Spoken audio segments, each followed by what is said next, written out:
Hey there, time for another batch spotlight video. So as of the posting of this video, all of these cymbals are available on the website. I'm going to go through and talk about each one, talk about what I like about each one, and see where the conversation goes. And you guys can let me know which is your favorite in the comments below.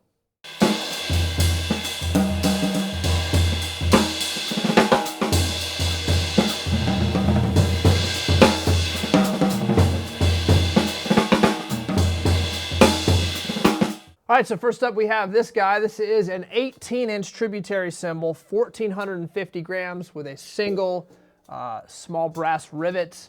This cymbal, kind of the aim with this cymbal was to create something dry and contained, but sort of funky and unique like an older K, vintage K cymbal. So I think I landed there. It's a dry cymbal, so it's a little bit more controlled and contained than I would typically prefer, but that's right for some situations. And I talked about in the last batch drop video about how a lot of guys I see will be taping up their cymbals. They want those complex, thin, low volume, dark cymbals, but when they get them and they need them to translate live, that wash kind of builds up a little bit too fast. So I make a lot of cymbals that have kind of this ceiling to them. This is a great example of one. It's got kind of a medium tall shape, and it's got good topography, good deep lathing, all kinds of stuff to make it interesting and control it. And it's got that ceiling to the wash where it really won't ever go up and overtake the stick definition.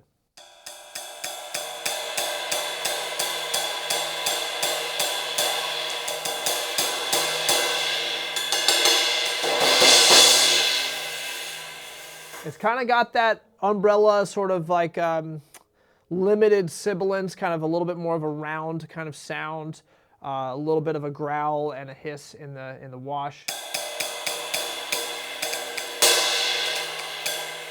And those cymbals kind of have a little bit more of a woody stick definition to them. So as for like a small venue, kind of like dry jazz ride, this would be great. It would also be great for I don't know, I feel like it would be cool for like drum and bass stuff and like funk stuff and things like that. So I dig that cymbal. It's a different kind of cymbal than I typically make. I'm in a zone lately where I'm just exploring a little bit more and kind of going outside of my comfort zone. Which, speaking of which, the next one is this 20-inch foundation prototype, foundation dry from Reverie, the Reverie prototype series. 20-inch, 1,810 grams. Fully unlathed top. And what's interesting about this cymbal is it's one of a handful that I got from the Domene factory in Brazil, where I had them press a little bit more of a shape into it, and I had them use their rotary hammering machine to put some rotary hammer compression points in the cymbal. So it came in a shape, it came with compression via the rotary hammer, and so in a way it was kind of a done cymbal. The thing I ran into later and kind of found out after I received the cymbals was they were definitely taller than I wanted them to be. I was kind of hoping that the pressing would just get them like flat and a little bit elevated, but they came in a shape. And so it was a unique challenge because I had to come at it from the standpoint of like, I really want to add more compression points, but obviously the more hammering you do, the taller the shape goes. So when I got it, these sets of cymbals, I got like 520s and 522s. They were already all about as tall as I would ever want them to be. So it became a really cool thing because I had to think differently. I had to think, okay, how do I add just the right amount of compression points to get the sound I'm looking for, but not so much that they just become these massively umbrella-shaped cymbals. This one is the very first one that I finished from those cymbals. I've got more coming. They're all going to be Reverie prototypes, which have the lower price point to them. And that's the whole point of that Reverie line, that brand, is really just to offer handmade cymbals at a lower price point.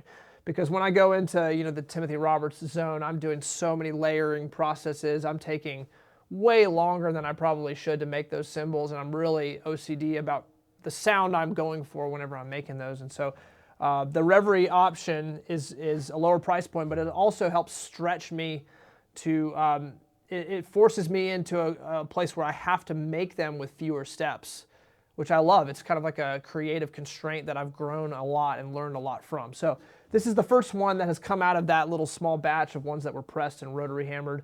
I'm getting a rotary hammer soon, so those are going to come. That machine is going to come hopefully before the end of the year, and so I'll be able to experiment with this same kind of technique. And so I don't know if you'll be able to see it when I bring it up close, but it's like these spiral points that are almost square. They're like square looking points. And the way the rotary hammer works is it's two wheels.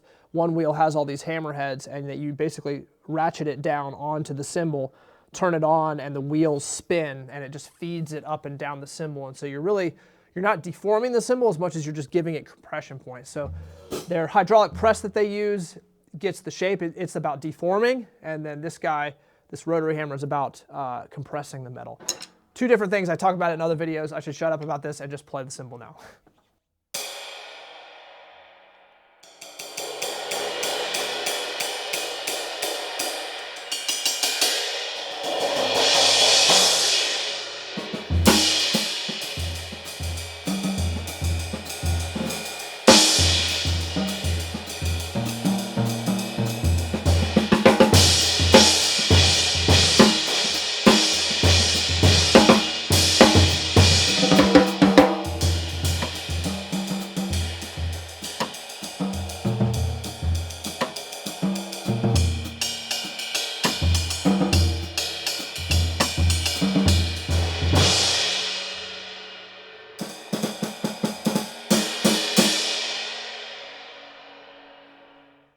This is a really interesting cymbal to me. I kind of can't peg it. It's like, it's wanting to be dry. It's wanting to be like a little bit like an umbrella cymbal. It's wanting to be a little trashy. It's wanting to be a crash, but it's wanting to be much more of a ride. It's kind of got a lot of stuff going on for it, which I like. I mean, I think it's a very versatile cymbal for someone that's wanting something interesting and unique. I think you could use it as a dry crash all day, and it gives you that sort of quick action, quick attack with a fast decay as well, so you can ride on it, crash it, go right back to riding, and be in a good spot. You probably noticed, but like I didn't lathe any weight off of the top, so I just polished the top. So this has the unlathed crust, the oxide, the tin oxide, that has just been polished back with some abrasion. The bottom is where I really did the majority of the lathing, and where I really lathed in a pretty strong taper, so it thins out quite a bit at the edge. I did not remove any weight from the bell, so I wanted the bell to be really strong and clear. And so this cymbal obviously started out much heavier than it is now, and so all of that weight that was originally on the cymbal is still there in the bell. So it's got a nice cutting bell, but not too piercing, I find, because of the unlathed crust, but also because of the rest of the cymbal. These big hammer marks that I did on top, very spaced out, very large. Those big hammer marks are kind of giving it that little touch of aggression, that little flavor of aggression, and I like it. So yeah, let's move on to the next one. We have ourselves a flat ride, a la the flat ride I made months ago, aimed after the Dave King flat ride. Dave came to my shop. He let me borrow his flat for a while. It was a paper thin 20. I mean, it was like low 1,600 grams for a 20-inch.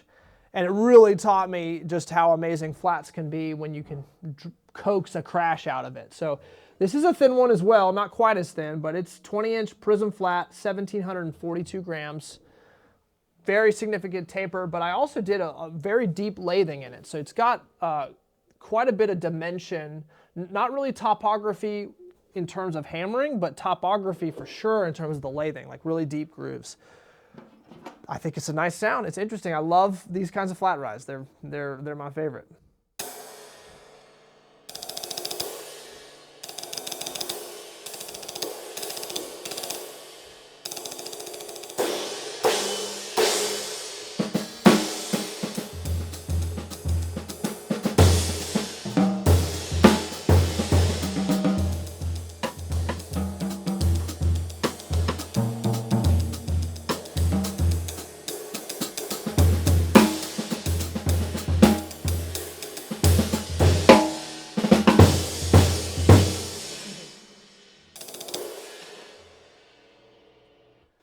Cymbals like this are fun because you can just really lay into them, and they're not very loud. They don't hurt your ears all that much. I mean, I'm wearing ear protection, but they don't hurt your ears all as much, so you can just kind of have fun with them and go to town. And even when I was up here kind of playing with the stick, you still saw that stick definition just sits on top. That's the beauty of a flat ride, is when you have no bell like that, all of the weight, and I mean that kind of figuratively, all of the weight is towards the stick definition. So flat rides typically don't have a nice crash because the bell is really what gives it kind of the ringing sustain. And so the way to get a crash from a flat ride is just to go really thin on the weight and have it structured in a way not too tall, not too low, to where it's going to have enough stick definition. Not too low that it's gongy and has a muddy stick definition, but not too tall that it kind of chokes this nice lush shimmer that can come off of it when you're crashing it. So I think this one has it all. I think that's a really nice flat. All right, we got ourselves, how many more do we got? Couple more. So, all right, so this is a 22-inch Landmark. This weighs 2,329 grams. I'm a sucker for 22-inch cymbals in the 2,300 gram range. Like hovering around 2,350 is like where I dig. This one has like a patina added, and the patina on top is a little bit more brown. It's kind of a little orangey brown, which I like. It's going to continue to develop as the cymbal ages, but it's a nice cymbal. Let's check out how it sounds.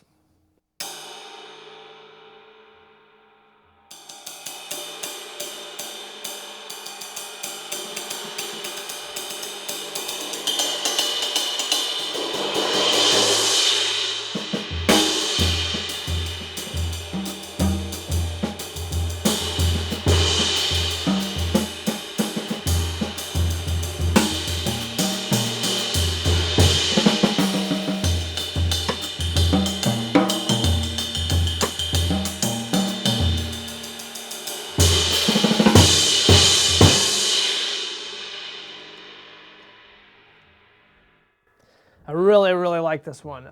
This one kind of gives me sort of a Spizzichino flavor to it, where Spizzichino's cymbals would have this kind of like this raw emotion to them. I know that's probably silly to say, but they had this kind of like raw emotion. They weren't very refined in a way, but in a different way they were super refined. But like he would add this like chaos, this kind of like real rawness to the cymbal that had that's the only way I can figure out how to describe it verbally. And it creates this kind of sense where you feel like you're playing something wild, you know, untamed. And I would give this cymbal like kind of a similar classification. And it was a cymbal that started out in a way that was a little bit more boring to my ears. And I came in and I provided, or I hammered in an extra little hook right out at the edge so that it kind of downturns. That can help kind of choke and gate the crash. I did a lot of layering to it. It was already really thin, so I was doing this layering and I was knowing I wasn't going to go in and shave over it because I didn't want it to be a paper thin 22.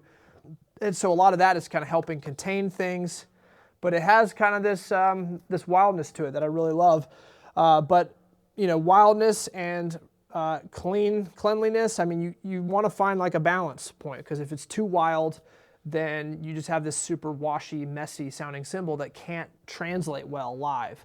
The stick definition is going to get buried. It's going to be a little bit, yeah, just not a very functional cymbal. If it's too clean, it's uber functional, and it doesn't give you any of the vibe. It doesn't invite you in to play the instrument. So I find that this one kind of has a nice blend of the two, with a little bit, maybe a little bit more on the wild side, which I love. And the next one that I'm going to show you is kind of a little bit of a different vibe. It's a little bit more on the clean side, a little bit more on the controlled side at least.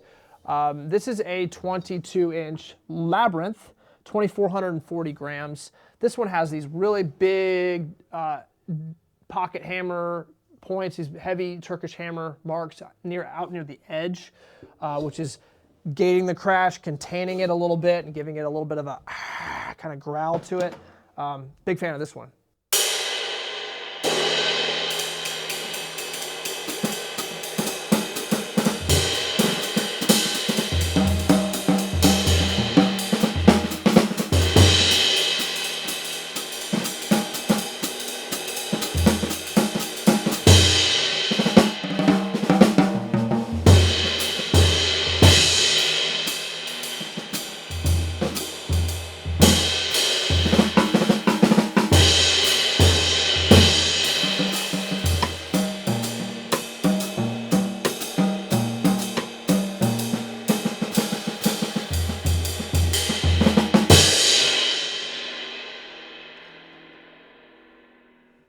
Yeah, I like the feel on that too because it's got a little bit more of a loose feel out at the edges, but it's not so loose that it feels sluggish on the stick or sluggish to open up when you crash it.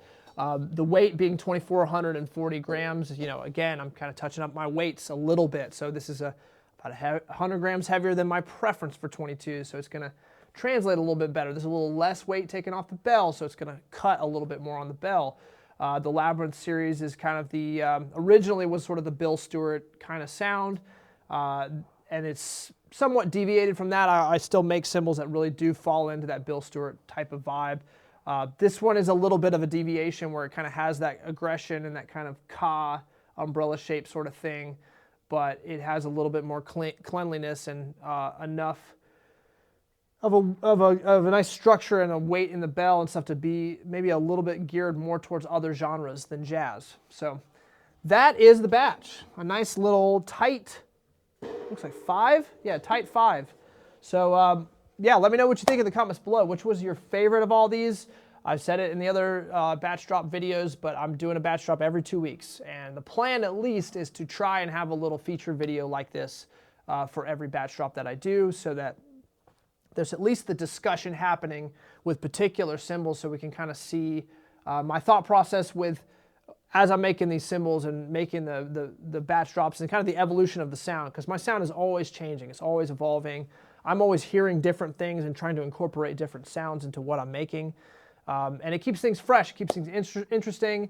What's great about it is I always have the bank, the catalog of stuff I've made behind me as references. So very often guys will reach out to me and they'll say, hey, you made this cymbal 2, 3, 4 years ago and I really loved it. Can you make something similar? And then I'm able to go back to that and kind of pull that sound out and make it in a new cymbal, but usually it's going to be better because I have evolved and refined my technique and my process. So as of the posting of this video, all these cymbals are available on reveriedrums.com. The link will be below. So please comment, like, subscribe, hit the bell if you want notifications, and keep an eye out for the next video. I'm Timothy Roberts. Thank you for watching.